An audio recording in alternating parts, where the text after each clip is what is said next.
One of Hollywood's biggest stars once volunteered to assassinate Adolf Hitler.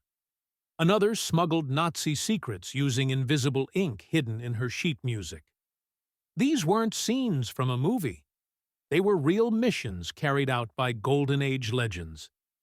But what if the faces we loved on screen were secretly working in the shadows? What if behind glamour there were double lives, espionage, and quiet acts of war? This is the untold story of Hollywood's secret agents. 1. Harry Houdini. Known worldwide as the greatest escape artist of all time, Harry Houdini was more than just a master illusionist. In the early 1900s, as Europe braced for conflict, rumors emerged that Houdini was not only performing across borders, but spying during his travels. Houdini's unique abilities made him the perfect covert asset. Fluent in multiple languages, adept at lockpicking, and always on the move, he used his performances to access police stations, jails, and government offices across Europe. Allegedly, he would ask local law enforcement to lock him up, only to escape and quietly observe their procedures, floor plans, and security flaws. Both British and American intelligence agencies, including Scotland Yard and the U.S. Secret Service, were said to have tapped Houdini as an informal operative. Some biographers uncovered correspondence with British officials and hinted that Houdini passed along key information about European anarchist movements and revolutionary groups. While not officially confirmed in government records, multiple intelligence officers have attested to Houdini's behind-the-scenes involvement. His death in 1926 left many questions unanswered. But the whispers remain. Was Houdini's greatest trick not on stage, but in the realm of espionage? 2. Carrie Grant. Known for his effortless charm and debonair presence in films like Notorious and His Girl Friday, Cary Grant lived a double life during World War II. While dazzling audiences on screen, Grant secretly worked with British intelligence to identify and monitor Nazi sympathizers in Hollywood. At the time, America was a hotbed of propaganda and political tension. Britain's covert organization, the British Security Coordination, set up shop in New York to combat Axis influence. Grant volunteered his services and used his connections in the film industry to attend parties, eavesdrop on conversations, and report suspicious behavior. What makes Grant's case remarkable is his access. As one of the most popular stars in the world, he moved easily through elite circles. That access became a tool. He passed along intel about who in Hollywood was expressing pro-Nazi or anti-British sentiments. Reports suggest he even kept tabs on Errol Flynn and Gary Cooper, both of whom were investigated for rumored sympathies. Grant's contributions were so valued that after the war, he was awarded the King's Medal for Service in the cause of freedom, a rare honor for a civilian. Even decades later, few of his colleagues knew about his undercover work. Behind that impeccable tuxedo was a man not only performing for cameras, but quietly safeguarding democracy. His espionage work added a whole new meaning to his most famous roles, the charming man with secrets. Marlene Dietrich. Marlene Dietrich, the smoky-voiced icon of Morocco and Shanghai Express, didn't just oppose the Nazis, she weaponized her fame to fight them. Born in Germany, she became an American citizen in 1939 and soon joined the U.S. war effort in one of the most unusual intelligence roles, psychological warfare. Recruited by the OSS, the precursor to the CIA, Dietrich worked under their Morale Operations Branch. Her assignment was as daring as it was clever. Record nostalgic German songs and propaganda messages that would be broadcast to German soldiers on the front lines. One of the most famous was her rendition of Lili Marleen, delivered in a melancholic tone meant to stir homesickness and disillusionment. These broadcasts were aired via radio and loudspeakers in Operation Musak, designed to weaken enemy morale. Dietrich also performed tirelessly for Allied troops with the USO and was awarded the Medal of Freedom for her service. But what few knew at the time was that behind the glitz of her sequined dresses was a woman helping to dismantle the Nazi war machine, one love song at a time. She once said, "I did it for love of freedom." But to those who understand the subtleties of psychological warfare, her voice was a strategic weapon and a haunting lullaby for the enemy. Josephine Baker, famed for her electric performances and fearless personality, was more than a jazz-age icon. During World War II, the American-born entertainer became a full-fledged spy for the French resistance. When Nazi Germany occupied France, Baker didn't flee. Instead, she used her celebrity to attend embassy galas, military functions, and diplomatic events where German, Italian, and Vichy officials unwittingly spilled secrets in her presence. Baker memorized details and jotted coded notes on her sheet music using invisible ink. She also smuggled classified documents sewn into her clothes, hidden in makeup compacts, and tucked into her musical arrangements. Her fame allowed her to bypass rigorous searches. Few dared question the great Josephine Baker as she crossed borders under the guise of performing. In her chateau, she hid resistance fighters and weapons. Her espionage work was later credited with passing on crucial intelligence that helped Allied forces advance. After the war, General Charles de Gaulle awarded her the Croix de Guerre and the Resistance Medal. Baker had danced through the world's grandest stages, but her greatest performance was in the shadows, in service of liberty. 5. Greta Garbo. Greta Garbo, the reclusive Swedish actress with a voice like velvet and a gaze that could cut glass, was more than just an enigma of the silver screen. During World War II, she shocked even British intelligence operatives with her bold offer to assassinate Adolf Hitler. After retiring from acting in the early 1940s, Garbo moved to New York and kept a famously low profile. But behind the scenes, she reportedly made contact with MI6 through her friend and producer Alexander Korda, who himself was a British intelligence asset. Knowing Hitler's obsession with Garbo, MI6 considered using her to get close to him. According to several accounts, Garbo volunteered without hesitation, allegedly saying, "I could have shot him myself." The assassination plan never materialized, but Garbo did provide help in more subtle ways. She had deep ties to Sweden's royal and political elite. British intelligence asked her to quietly sway Sweden away from Axis alignment, a mission she carried out through private conversations and influence. Even her New York apartment became a rumored safe house for clandestine meetings.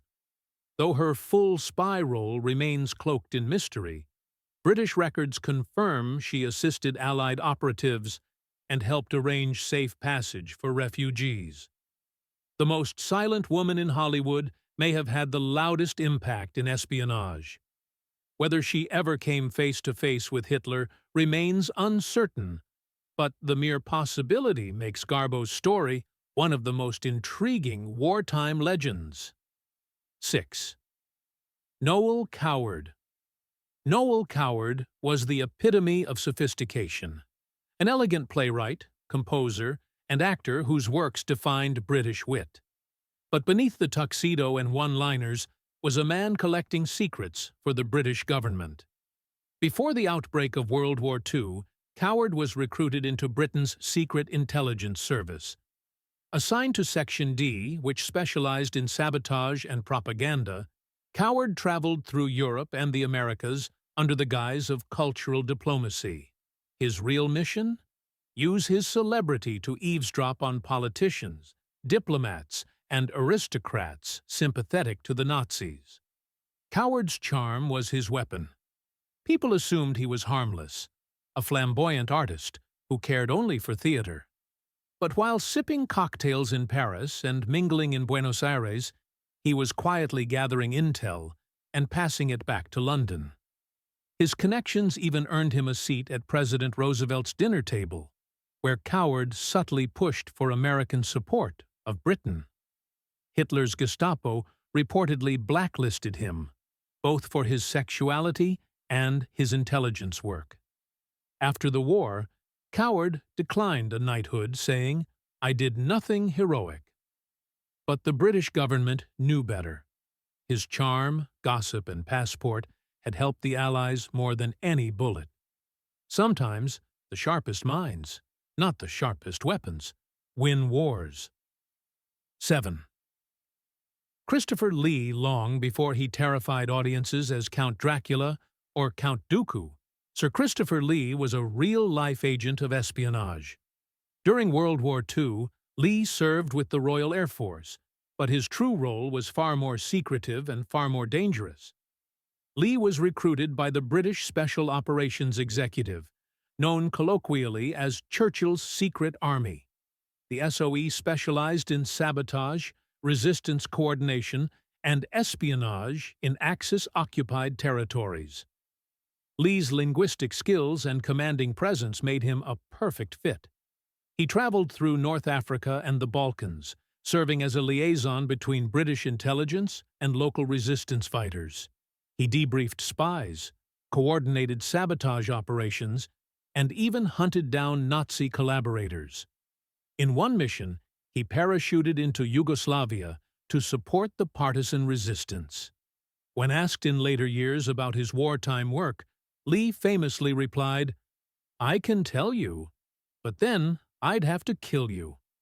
He never elaborated further, respecting the Official Secrets Act, but fragments of his story have emerged in interviews, books, and official records. His wartime experiences gave him a gravitas on screen that few could match. Christopher Lee didn't need to act like he'd seen darkness. He had. And when he looked into the camera, it looked back with the weight of war.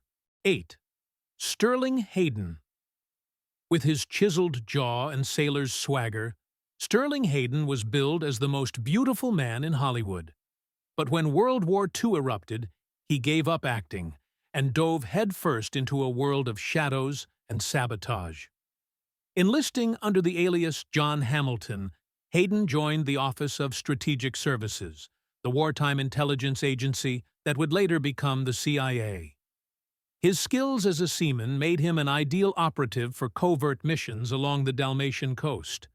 Hayden captained small boats, ferrying weapons, agents, and resistance fighters through Nazi-controlled waters in the dead of night. He parachuted into Yugoslavia to work with Tito's partisans, trained locals in guerrilla tactics, and survived Luftwaffe air raids while escorting Allied operatives. He was awarded the Silver Star for valor in combat, but the war left him changed. Disillusioned with Hollywood, he described Tinseltown as phony compared to the raw honesty of wartime comradeship. Ironically, the same man who fought fascism was later blacklisted during the Red Scare. Forced to testify before Congress, he gave names, then regretted it for the rest of his life. "I was acting," he would later say bitterly, "but not in a movie."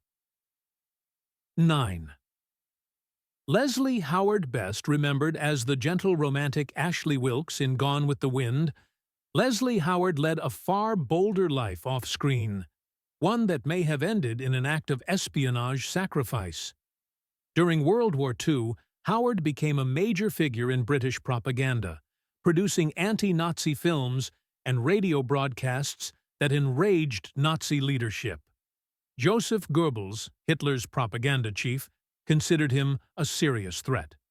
But Howard's role went far beyond morale boosting.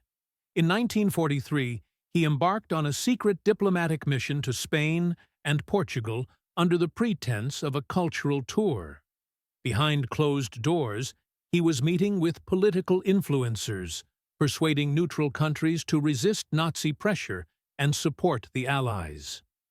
British intelligence later confirmed he was carrying sensitive messages, and possibly coordinating covert operations during his travels. On June 1, 1943, Howard boarded Flight 777 from Lisbon to London, a civilian plane. It was intercepted and shot down by German fighters over the Bay of Biscay. Everyone on board perished. Theories immediately swirled. Was it a tragic mistake or a targeted assassination? Some believe the Nazis mistook him for Winston Churchill. Others insist Leslie Howard himself was the target, due to his deep intelligence ties. The British government never fully disclosed the truth. What's undeniable is that Howard died serving his country, not just as an actor, but as a clandestine patriot. His final role may have been the most courageous of all. 10th, Errol Flynn. Errol Flynn was the embodiment of dashing adventure. With films like Captain Blood and The Adventures of Robin Hood, he became the face of Golden Age swashbuckling. But his personal life told a murkier story, one filled with suspicion, controversy, and spy allegations. During World War II, Flynn's absence from military service drew criticism. Officially, he was declared unfit for duty due to health issues. But whispers began to circulate that he might be something more dangerous, a Nazi sympathizer. The rumors stemmed from his association with Dr. Hermann Erben, an Austrian doctor later revealed to be a Nazi agent. The two traveled together frequently, and Flynn was known to dabble in international politics. A 1980 biography claimed Flynn actively collaborated with the Nazis, passing along information, but subsequent investigations discredited much of that book's evidence, labeling it speculative or fabricated. Still, declassified MI5 and FBI files show that Allied intelligence did monitor Flynn during the war. No conclusive proof was found, and some sources insist he offered to help Allied efforts, even volunteering his yacht to patrol for enemy submarines. So was Flynn a traitor, or simply misunderstood? Most historians believe the latter, that his taste for danger and exotic company put him in the wrong circles, but not on the wrong side of history. Flynn remains one of the era's most controversial figures, not because of what he did on screen, but because of what he might have done off it. 11. Hedi Lamar. Hedi Lamar was hailed as the most beautiful woman in the world. With luminous eyes and regal elegance, she lit up screens in classics like Algiers and Samson and Delilah. But Hedi wasn't just a screen siren. She was also a brilliant inventor who worked to help defeat the Nazis. Born in Austria, Lamar fled Europe in the 1930s, horrified by Hitler's rise. When World War II broke out, she wanted to contribute more than glamour and war-bond drives. Partnering with composer George Antheil, she co-invented a frequency-hopping communication system designed to prevent the jamming of Allied torpedoes. The idea was revolutionary. By constantly changing radio frequencies, enemy forces couldn't intercept or block guidance signals. The U.S. Navy didn't adopt the technology during the war, but decades later, Lamar and Antheil's design became the foundation for Wi-Fi, Bluetooth, and GPS. Though she wasn't a traditional spy, Lamar's work behind the scenes helped shift the balance of technological power. Her invention was later declassified and honored by the Electronic Frontier Foundation. Few knew that this glamorous actress, often dismissed as just a pretty face, was a wartime innovator who used her mind as her weapon. In her own words, "Any girl can be glamorous. All you have to do is stand still and look stupid." Hedi never stood still, and she was anything but stupid. 12th, Paul Henried. Paul Henried will forever be known for playing Victor Laszlo in Casablanca, the courageous resistance leader who defies the Nazis. But what many don't realize is that Henried wasn't just acting, he was living a version of that role in real life. Born in Austria-Hungary, Henried fled Europe after the Nazis took over. He was a vocal anti-fascist and an active supporter of resistance efforts even while working in Hollywood. During World War II, Henried used his rising fame to advocate for anti-Nazi causes, raise funds for war refugees, and communicate with intelligence contacts across borders. While not formally a spy, Henried's public political stance made him an asset to the Allied propaganda machine. He starred in anti-fascist films and became known in the intelligence community as a useful ally in influencing public opinion against the Axis powers. His family in Europe was persecuted for his views. The Gestapo reportedly placed his name on a hit list, and he was watched closely during his travels. Despite these risks, he continued working with pro-Allied groups behind the scenes, occasionally passing on information through diplomatic contacts. Henried was never given medals or official acknowledgement, but he didn't need them. For those who knew, Paul Henried wasn't just Victor Laszlo on screen. He was Victor Laszlo in spirit, a man of principle who used his fame to fight tyranny from afar. 13. Julia Child. Long before she became America's beloved culinary icon, Julia Child was stirring up something quite different during World War II: covert intelligence. While not an actress in the traditional sense, Child moved in Golden Age Hollywood-adjacent circles and eventually became a public television star. But, in the 1940s, she was an operative with the Office of Strategic Services, the forerunner to the CIA. Denied enlistment in the military due to her height, Child instead joined the OSS as a research assistant. But her quick wit and organizational brilliance quickly promoted her into more sensitive roles. She worked directly under OSS Chief Wild Bill Donovan, handling classified documents and operations in Washington, Ceylon, and China. One of her most peculiar contributions? Helping to develop a shark repellent for underwater explosives. The goal was to keep sharks from detonating devices meant to sabotage enemy submarines. Strange, but true. Though not a frontline spy, Child coordinated communications and oversaw sensitive material, much of which remains classified.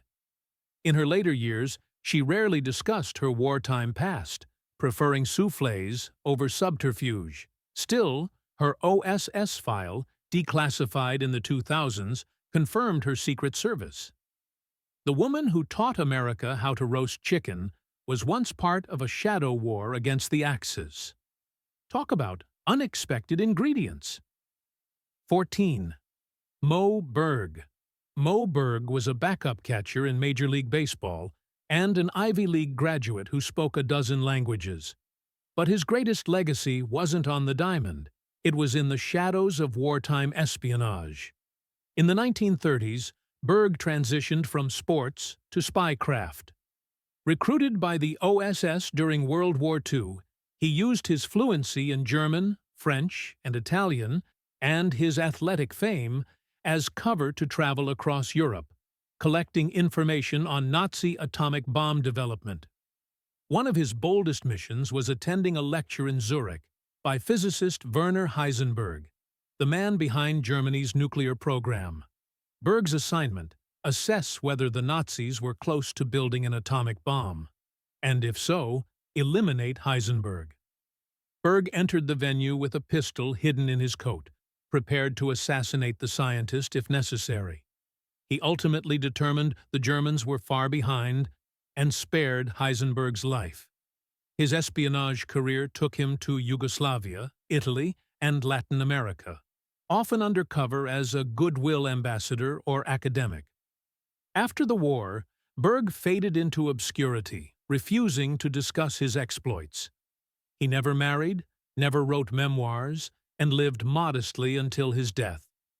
Hollywood eventually turned his story into the 2018 film The Catcher Was a Spy. But Moberg's true life, part baseball hero, part spy thriller, is one of the most remarkable crossovers in 20th century history. 15. Peter Ustinov. Sir Peter. Ustinov was famous for his wit, intelligence, and versatility, an Oscar-winning actor, director, and writer whose voice could calm or command any room. But during World War II, long before his international fame, Ustinov worked for British intelligence in a crucial and nuanced role. Fluent in French, German, and Russian, Ustinov was enlisted by the British War Office to assist in psychological operations and wartime broadcasting. He worked alongside other notable actors, including David Niven, at a special propaganda division that created radio programming to undermine Axis morale. Ustinov's task was to craft scripts that could subtly influence German troops and civilians. He also served as a translator and liaison during sensitive missions, sometimes accompanying military units to interpret and relay cultural nuances. His ability to mimic accents and impersonate enemy figures made him a powerful tool in the psychological war effort. While he didn't fire weapons or sneak behind enemy lines, Ustinov's voice was part of the battle. His satirical broadcasts mocked Nazi leaders and spread disinformation that created confusion among enemy ranks. Later, Ustinov would joke that the war had prepared him for the stage. But the reality is, his service was deadly serious. It's another example of how actors use their unique skills not for applause, but for Allied victory. 16. David Niven. Charming, sharp, and endlessly witty.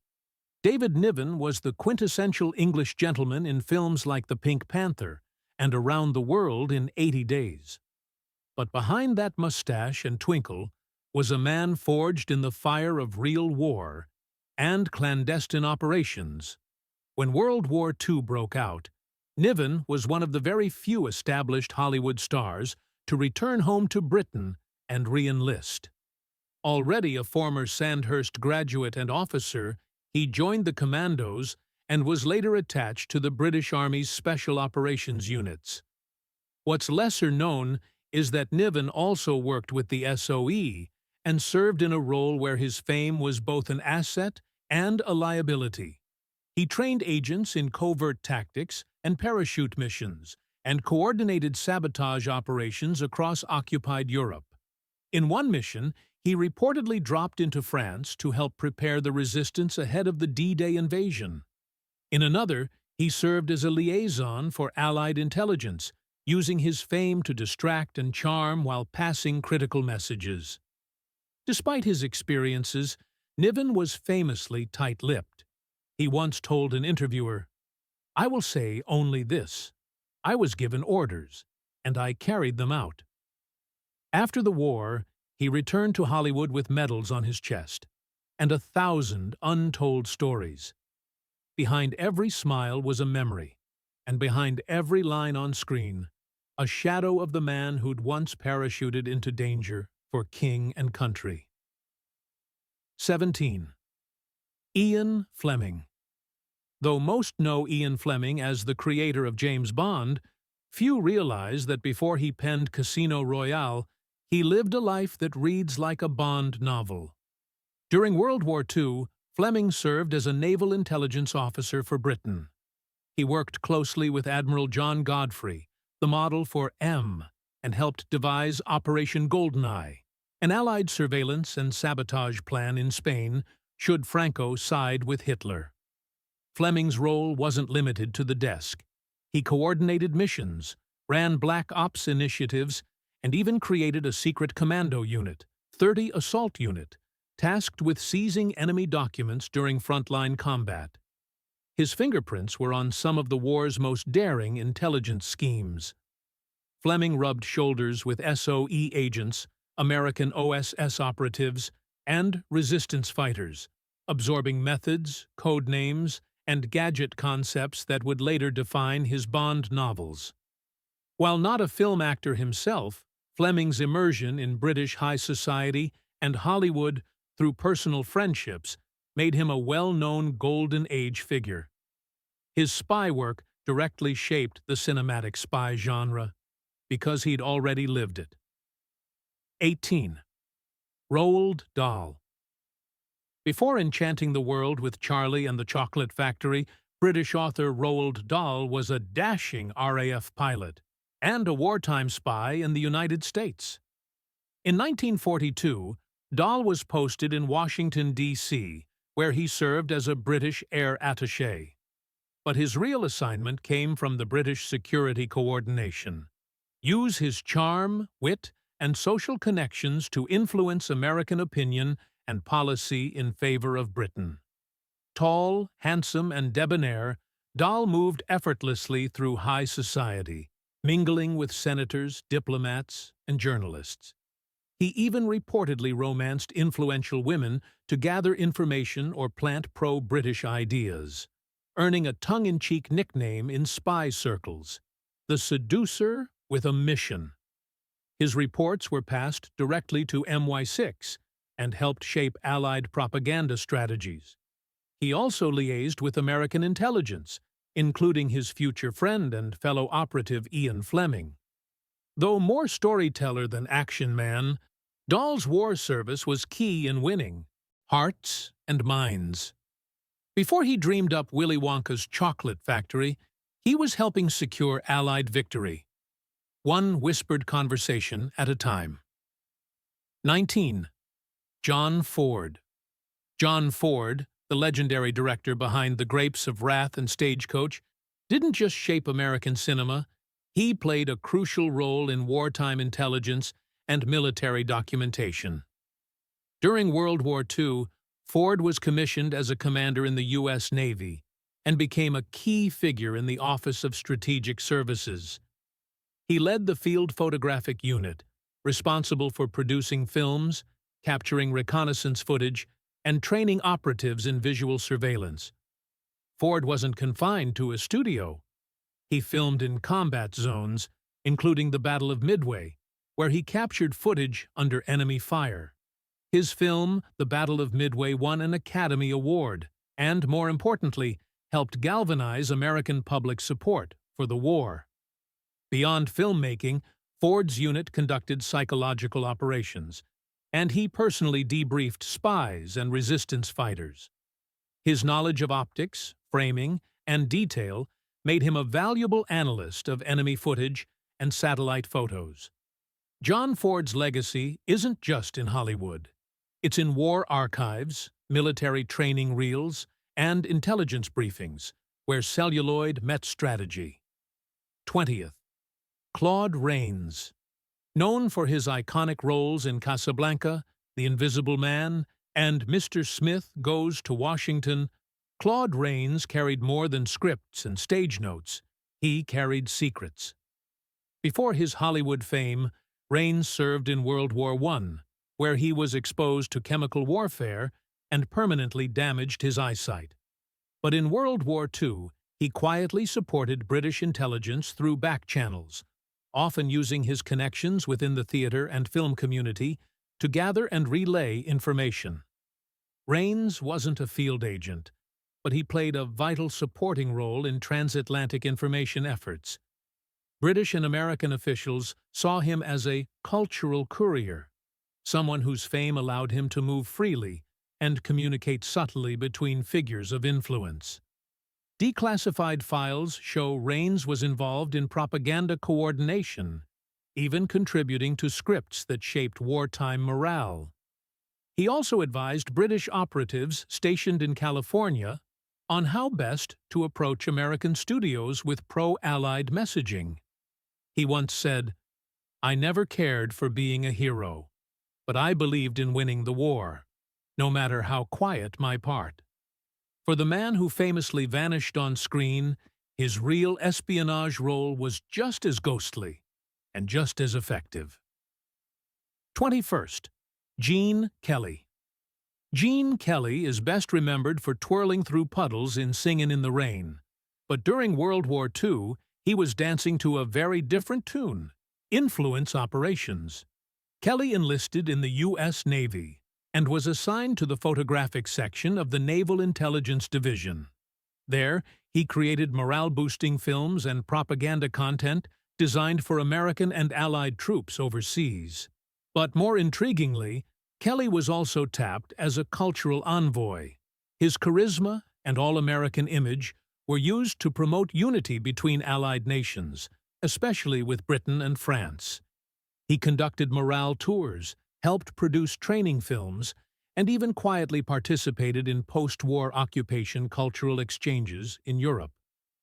Though not a spy in the James Bond sense, Kelly played a key psychological role, using art, film, and performance as tools of wartime communication. He spread Allied values, not by words, but by movement, smiles, and song. As intelligence agencies came to understand the power of media, performers like Kelly became quiet weapons in the cultural battlefield. 22nd Robert Montgomery. Robert Montgomery had it all.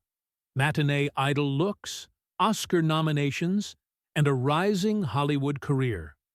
But when World War II broke out, he walked away from the spotlight and into the shadows, joining the U.S. Navy and eventually working for naval intelligence.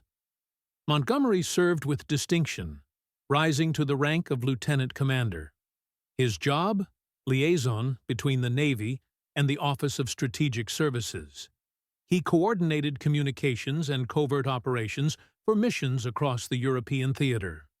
Montgomery also took part in D-Day, landing on Normandy beaches with the invasion fleet.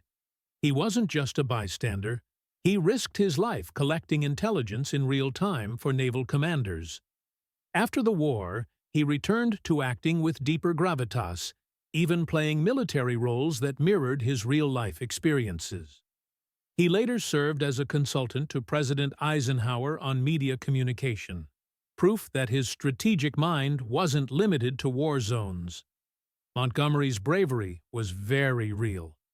He didn't just play heroes, he became one.